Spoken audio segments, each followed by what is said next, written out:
ሰላም እንዴት አላችሁ? የኢትዮ ታይምስ ቤተሰቦች በብርቱካን ተመስገን ጉዳይ የተለያዩ መረጃዎች መውጣታቸውን ቀጥለዋል። ፋና ብሮድካስቲንግ ኮርፖሬት በብርቱካንና በኢቢኤስ ጉዳይ ላይ የሰራውን ዶክመንተሪ አስመልክቶም ብዙዎቹ አስተያየት መስጠታቸውን ቀጥለዋል። አስተያየት ከሰጡ ግለሰቦች መካከልም ታዬ ደንደአ ይገኙበታል። ታዬ ደንደአ ፋና ብሮድካስቲንግ በብርቱካንና በኢቢኤስ ጉዳይ ላይ የሰራውን ዶክመንተሪ አይቻሉ ሲሉ መልእክታቸውን አስተላልፈዋል። ዓላማው ህዝቡ በሐሰተኛ መረጃ እንዳይደናገር እውነትን የማውጣት ጥረት እንደሆነም ተገልጿል ሲሉ ተናግረዋል። አቶ ታዬ ደንደአ ዶክመንተሪውን አስመልክቶም ሊመለሱ የሚገባቸው ጥያቄዎች አሉም ብለዋል። በሀገራችን የተንሰራፋውን አሰቃቂ የሴቶች ጥቃትን ለመሸፈን የታሰበ ድብቅ ነገር እንዳለም ጠቁመዋል። ለእኛ ያልተገለጸ ሌላ እውነት ሊኖር እንደሚችል መገመት አይከፋም ሲሉም አቶ ታዬ ደንደአ መልእክታቸውን አስተላልፈዋል። በሌላ በኩል ደግሞ ጃዋር መሐመድ ጉዞ ላይ ነበርኩና ብርቱካናማ ሐረካትን አሁን አየሁት። ይህ ጉዳይ ለምን አጀንዳ እንደሆነ ከመጀመሪያው የነበረኝን ጥርጣሬ አጠናክርልኝ የሚል መልእክት ፖለቲከኛው ጃዋር መሐመድ በማህበራዊ ትስስር ገጹ አጋርቷል። በሌላ መረጃ ደግሞ በወጣት ብርቱካን ጉዳይ በደብረ ብርሃን ዩኒቨርሲቲ ተቃውሞ መቀስቀሱ ተሰምቷል። ባለታሪኳ ብርቱካንን ጨምሮ ፕሮግራሙን ያዘጋጁትና ካሜራማኖች እስከ ኤዲተሮች ድረስ በቁጥጥር ስር እንደሚገኙ መረጃዎች ወጥተዋል። ይህ መረጃ በዜናችን በዝርዝር እናስደምጣችኋለን። 5 የኢቢኤስ ቴሌቪዥን ጣቢያ ሰራተኞችም በሽብር ወንጀል ተጠርጥረው በዛሬው ዕለት ፍርድ መቅረባቸው ተሰምቷል። የፌዴራል ፖሊስ በሽብር ወንጀል ጉዳይ ጠርጥሬያቸው ያላቸውን 5 የኢቢኤስ ቴሌቪዥን ጣቢያ ሰራተኞችን በዛሬው ዕለት ፍርድ ቤት ማቅረቡ ነው የተሰማው። ጉዳዩ የቀረበለት የፌዴራል ከፍተኛው ፍርድ ቤትም ፖሊስ በጠየቀው የ14 ቀናት የጊዜ ቀጠሮ ላይ ብይን ለመስጠት ለመጪው ሰኞ ተለዋጭ ቀጠሮ መስጠቱ ተገልጿል። ከ8ቱ ተጠርጣሪዎች ውስጥም ብርቱካን ተመስገን ትገኝበታለች። ቻናላችን ሰብስክራይብ በማድረግ የደወል ምልክቷን በመጫንና መረጃውም ለብዙዎች እንዲዳረስ ላይክ በማድረግ እስከ መጨረሻው አብራችሁን ቆዩ።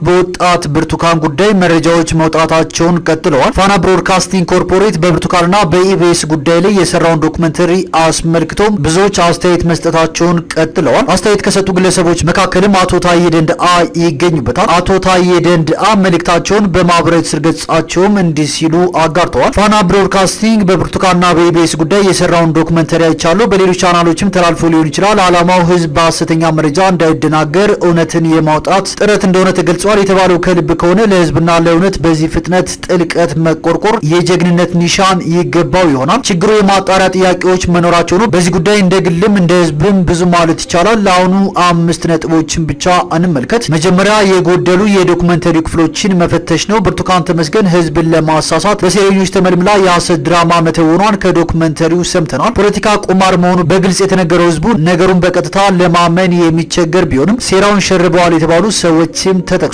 ሊመለሱ የሚገባቸው ጥያቄዎች ግን አሉን። በሀገራችን ነባራዊ ሁኔታ በተጨባጭ ተደፍረው ከህይወት ጎዳና የወጡ በርካታ ሴቶች እያሉ ሴረኞቹ ድራማ መስራት ለምን አስፈልጋቸው? ድራማ ቢያስፈልገንስ በተለያየ ምክንያት ህይወት ተብላሽቶባቸው በጎዳና የሚኖሩ ብዙ የመከራ ሰለባ ሴቶች እያሉ ባለትዳር የልጅ እናትና የተመቸ ኑሮ የነበራት ብርቱካን ለትወናው በምን መስፈርት ተመረጠች? የኢቢኤስ ጋዜጠኞች የድራማው አካል ከሆኑ ቢያንስ ብርቱካን ከአዲስ አበባ ሳትወጣ ድራማውን ለምን በአየር ላይ አዋሉ? ከትወናው በፊት የብርቱካን ስልክ ተጠልፎ ከሆነስ ለምን ድራማው ከተጋለጠ በኋላስ የብርቱካን ስልክ እንደሚጠለፍ እየታወቀ ሴረኞቹ እንዴት በቀጥታ ደውሎ ድምጻቸውን አስቀዶ የሚሉ ጥያቄዎችን አቶ ታዬ ደንደአ በመጠየቅ መልእክቱን ይጀምራል። አቶ ታዬ አስከትሎም ለዶክመንተሪ ግብዓት ለመጨመር ይሆን ብርቱካን ህይወቷ አደጋ ላይ መሆኑ ተነግሯት ስልኳን ጥላ ፋኖች ወዳሉበት እንድትሸሽ ሲነገራት ምንን ተማምና ሳትሸሽ ቀረች? የአካውንቲንግና የፋይናንስ ዲግሪ ያላት ብልሴት ማምለጥ አቅቷት ይሆን? የተከበረ ትዳርና የተመቻቸ ኑሮ የነበራት ብልጧ ብርቱካን ለትራንስፖርት የሚሆን 5000 ብር እንኳን ሳትቀበል ህይወቷን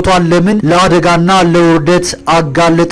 እነ መዓዛ ማምድ ሲደውሉላት ድምጿ እጅግ መደንግጧን የሚያሳብቅባት ብርቱካን ዶክመንተሪው ላይ እንዴት ተረጋጋች? በፊቷ ላይ ሀፍረትና ጸጸት የማይታይባት ለምን ይሆን? የነ ብርቱካን ቤት ውስጡ በዶክመንተሪው ታይቷል። ትወናውን ዶክመንተሪውን በአግባቡ ለመረዳት እነዚህን ቁልፍ ጥያቄዎች መመለስ ያለባቸው ይመስለኛል በማለትም አቶ ታዬ ደንደአ ጥያቄያቸውን ያስከትላሉ። በማስከተልም ጥያቄዎቹን በትክክል መመለስ ማን ለምን ትወናውን እንደሰራ ጥቆማ ይሰጣል። ጥያቄዎቹ ካልተመለሱ ግን ዶክመንተሪው ከተወናው በላይ ህዝብን ያደናግራል። በተለይም በሀገራችን የተንሰራፋውን አሰቃቂ የሴቶች ጥቃትን ለመሸፈን የታሰበ ድብቅ ነገርም ሊኖር ይችላል። ይህ ከሆነ ደግሞ በትወናው ሂደት ላይ የሚና መለዋወጥ ይኖር ይሆናል ሲሉ አቶ ታዬ መልእክታቸውን ያስከትላሉ።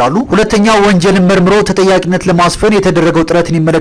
በማንም ላይ የትኛውም አይነት ወንጀል ቢፈጸም በፍጥነት መርምሮ ተጠያቂነትን በማረጋገጥ ውጤቱን ለህዝብ ይፋ ማድረግ ይገባል። ከዚህ አንጻር ፖሊስና ፋና የሰሩት ይበረታታል። ውስጡን ለቄስ ብለን ብርቱካንና ኢቢኤስ ሐሰተኛ መረጃን አሰራጭተው ከሆነ በልኩ ሊጠየቁ ግድ ይላል የሚል መልእክትም አቶ ታዬ በማህበራዊ ትስስር ገጻቸው አስፍረዋል። አስከትለውም ዋናው ጥያቄ ግን ህዝብ እንዳይደናገር አስቦ የብርቱካንና የኢቢኤስን ጉዳይ መርምሮ እውነቱን ለማውጣት ከብርሃን በላይ የፈጠነው ፖሊስና ሚዲያ በከረዩ አባ ገዳዎች ላይ በመንግስት የተፈጸመውን የጦር ወንጀል መርምረው እውነቱን ለህዝብ ማሳወቅ ለምን አቃታቸው? በነገራችን ላይ ፋና በከፍተኛ ግፍ ስለተረሸኑት የከረዩ አባ ገዳዎች ዜና ሰርቶ ያውቃሉ የሚል ጥያቄም አቶ ታዬ ይጠይቃሉ። በማስከተልም በሜታ ወልቂጤ ተደፍራና ተገድላ የተሰቀለችው ህፃን ስንቦ ብርሃኑ ጉዳይ ተመርምሮ ጉዳዩ ለህዝብ ተገልጿል በማለትም አስከትለዋል። ወይዘሪት አያንቱ ተስፋውን በቅርቡ በነቀምት ከተማ ተገድላ መገኘቷ የምርመራና የሚዲያ አጀንዳ ሆኗል የሚል ጥያቄም አስፍረዋል። ፖሊስና ፋና በሰንቦ ብርሃኑና በአያንቱ ተስፋውን ጉዳይ ያልፈጠኑት ለምን ይሆን? ሐሰተኛ መረጃን ከማሰራጨት በላይ እጅግ የከፉ ወንጀሎች ተድበስብሰው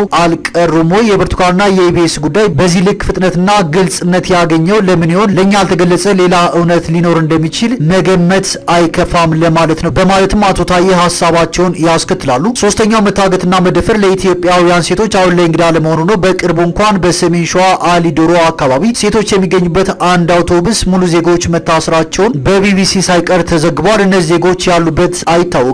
እየተደፈሩም ሊሆን ይችላል። ለፋናና ለፖሊስ ግን የምርመራ አጀንዳ አልሆነም። ከዚህ ቀደምም በኦሮሚያ፣ በአማራ፣ በትግራይ፣ በደቡብና በሌሎች ቦታዎችም በእህቶቻችን ላይ ዘግናኝ የመድፈር ወንጀሎች ሲፈጸሙ ነበር። በኢቢኤስ የቀረበው የብርቱካን ታሪክ እንደተባለው ትወና እንኳን ቢሆን እንደ ሀገር አሁን ካለንበት ተጨባጭ ሁኔታ አንጻር ከእውነት የራቅ አይደለም። ከዚያ የባሱ ከባባድ ወንጀሎች በጸጥታ አካላት ሳይቀር ሲፈጸሙ አይተናል። እንዲህ አይነት ኢሰብአዊና አስነዋሪ ወንጀሎችን ስንመለከት እንደ ህዝብ መተባበር ሲገባን በብሔር ወይም በሌላ ምክንያት ከፋፍሎ ምን ያነታርከናል በማለትም አቶ ታዬ መልእክታቸውን ያስከትላሉ።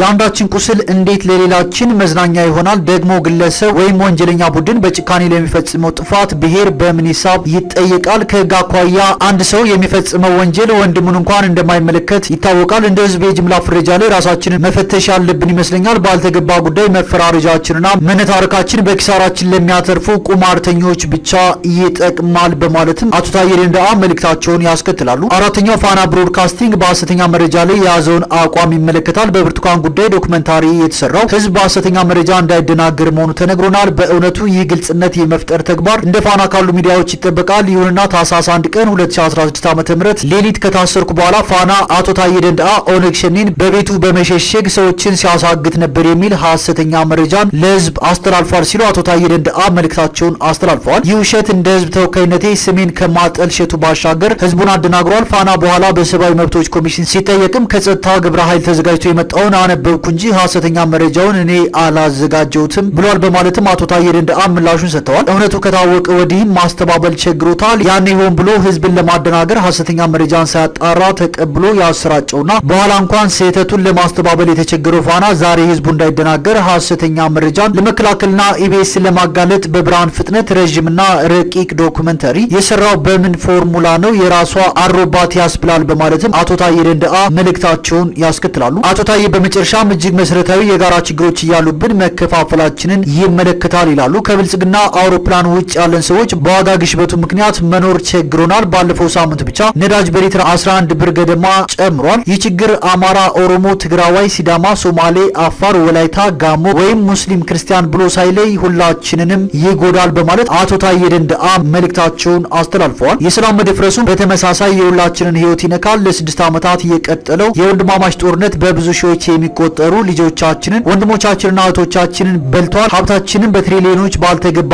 ጦርነት ወድሟል። በተለያዩ ቦታዎች በኮሪደር ስም አያሌ ዜጎች ያለምንም ካሳ ከይዞታቸው ተፈናቅለዋል። የቀይ ባህር አሳ በየጊዜው ችጋርን ለመሸሽ የሚሰደዱ ልጆቻችንን ይመገባል። በእውነቱ ከሆነ እነዚህ ጉዳዮች እነ ፋናን ባያሳስቡም ሁላችንንም ያለ ልዩነት ሊያንገበግቡን ይገባል። ይሁንና በትናንሽ አጀንዳዎች ስንጨቃጨቅ ይታያል። ለምን እንደዚህ ይሆናል? ሊያስተባብሩን የሚገቡ ትላልቅ የጋራ አጀንዳዎችና ችግሮች እያሉን ምን ይከፋፍልናል? አስቀድመው እንደነገሩን ፖለቲካ ቁማር ከሆነ እንደ ህዝብና እንደ ሀገር እንዳንባላ ራሳችንን ፈትሸን ማረም ይኖርብናል በማለትም አቶ ታዬ ደንደአ መልእክታቸውን በማህበራዊ ትስስር ገጻቸው አጋርተዋል። በተያያዘ መረጃ ደግሞ ፖለቲከኛው ጃዋር መሐመድ ጉዞ ላይ ነበርኩና ብርቱካናማ ሐረካትን አየሁት ብለዋል። ይህ ጉዳይ ለምን አጀንዳ እንደሆነ ከመጀመሪያው የነበረኝን ጥርጣሬ አጠናክርልኝ በማለትም ጃዋር መሐመድ መልእክቱን አስተላልፏል። ጃዋር አስከትሎም ትናንት ልጆች ታገቱ በማለት የአማራውን ወገን በኦሮሞ ላይ ለማነሳሳት እንደተጠቀሙበት ሁሉ ዛሬ ደግሞ ኦሮሞን ስም ጠፋ በማለት ከጎናቸው ለማሰለፍ የተቀነባበረ ነው ብሏል። ያን አጀንዳውን በመጠቀም ኦሮሞ ላይ ሲዘምት እንደተቃወምኩት ሁሉ ዛሬም ተገልብጦ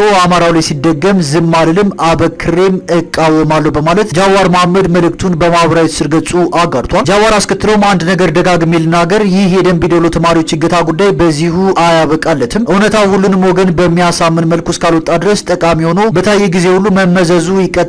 ስለሆነም ለታገቱት ልጆች የምታዝኑም ሆነ የህዝባችሁ በጎ ስም መጉደፉ የሚቆጫችሁ በግራና ቀኝ ተሰልፎ ከመቋሰል ይልቅ ነጻና ገለልተኛ አካል ተቋቁሞ ምርመራ እንዲያካሂድ ጫና አድርጉ በማለትም ጃዋር መሐመድ መልእክቱን አስተላልፏል።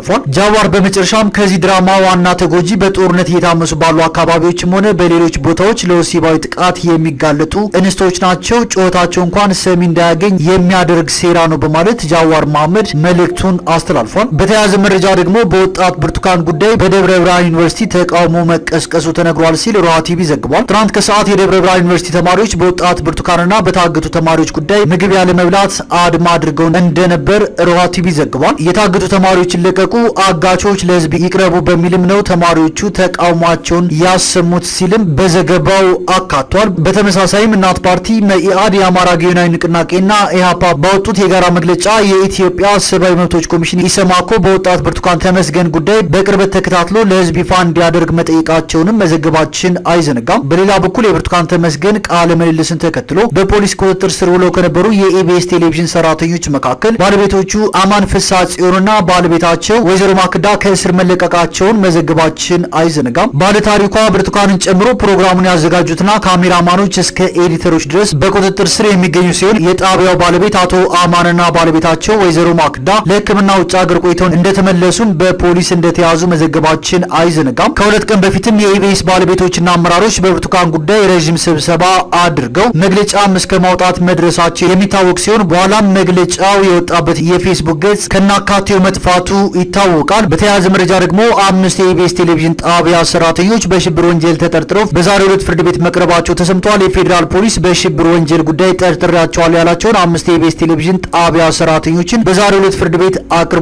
ጉዳዩ የቀረበለት የፌዴራል ከፍተኛ ፍርድ ቤት ፖሊስ በጠየቀው የ14 ቀናት የጊዜ ቀጠሮ ላይ ብይን ለመስጠት ለመጪው ሰኞ ተለዋጭ ቀጠሮ ሰጥቷል። የፌዴራል ፖሊስ የጊዜ ቀጠሮን የጠየቀው በ8 ተጠርጣሪዎች ላይ እያካሄደ ያለውን የምርመራ ስራ በሰውና በሰነድ ማስረጃ በስፋት ለማጣራት በሚል ነው። ከ8ቱ ተጠርጣሪዎች ውስጥም ባለፈው ሳምንት እሁድ በኢቢኤስ ቴሌቪዥን ጣቢያ በተሰራጨ ዝግጅት ላይ የሐሰት ታሪኳ ቀርቧል የተባለው ብርቱካን ተመስገን ትገኝበታለች። የኢቢኤስ ቴሌቪዥን ጣቢያ ዋና ስራ አስኪያጅና የመገናኛ ብዙሃኑ አንዱ ባለድርሻ የሆኑት አቶ ነቢዩ ጦመልሳንም በተጠርጣሪነት ፍርድ ቤት ቀርበዋል። በቴሌቪዥን ጣቢያው በፕሮግራም ዳይሬክተርነት የሚሰራው ጋዜጠኛ ታሪኩ ኃይሌ፣ የስቱዲዮ ዳይሬክተሩ አቶ ንጥር ደረጀ፣ ረዳት የፕሮግራም አዘጋጇ ህሊና ታረቀኝና የካሜራ ባለሙያ የሆነው ቶማስ ደመቀም ፍርድ ቤት ቀርበው የዛሬውን ሂደት ተከታትለዋል። ረቡዕ ዕለት በጸጥታ ኃይሎች በቁጥጥር ስር መዋላቸው ከተገለጸው ተጠርጣሪዎች ውስጥ ሁለቱ በአዲስ አበባ ከተማ አስተዳደር በአዲስ ከተማ ክፍለ ከተማ ወረዳ 14 በኃላፊነት ሲያገለግሉ የነበሩ ናቸው። ፖሊስ ለፌዴራል ከፍተኛ ፍርድ ቤት ልደታ ምድብ ወንጀል ችሎት ዛሬ